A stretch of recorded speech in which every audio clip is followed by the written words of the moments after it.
Penyaluran kredit perbankan sepanjang Januari hingga Februari 2016 di Provinsi Bali mengalami perlambatan. Hal tersebut disebabkan karena banyak bank yang masih dalam tahap konsolidasi.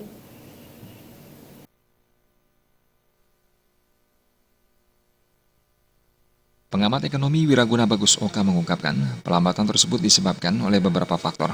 Di antaranya, kondisi global yang membuat bank harus melakukan konsolidasi karena suku bunga harus diturunkan sebesar 6,75%. Bank-bank pemerintah diminta untuk menurunkan suku bunga, sehingga penyaluran kredit perbankan tidak mengalami perlambatan.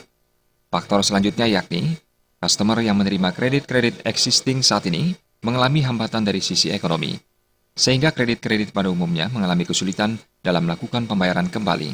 Hal tersebut dinilai akan adanya ancaman terjadi kredit-kredit yang mengalami kemacetan.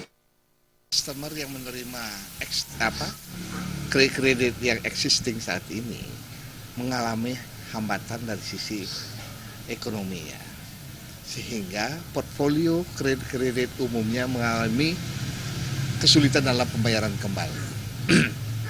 Ini ada ancaman akan terjadi kredit-kredit yang mempunyai hambatan atau non-performing, bahkan cenderung ada yang berpotensi macet, sehingga bank juga lebih hati-hati memberikan atau menyalurkan kreditnya pada usaha-usaha yang potensial.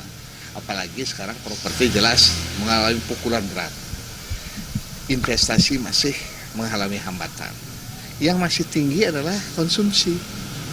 Nah itu secara general jadi ada pelambatan juga, itu dari sisi nasabah atau customer. Ditambahkannya, dana pihak ketiga atau DPK saat ini menjaga likuiditas sehingga usaha tersebut belum tertarik menempatkan dananya di perbankan. Hal tersebut juga dinilai membuat penempatan dana pihak ketiga mengalami perlambatan. Andika dan Krisna Nanta, Bali TV.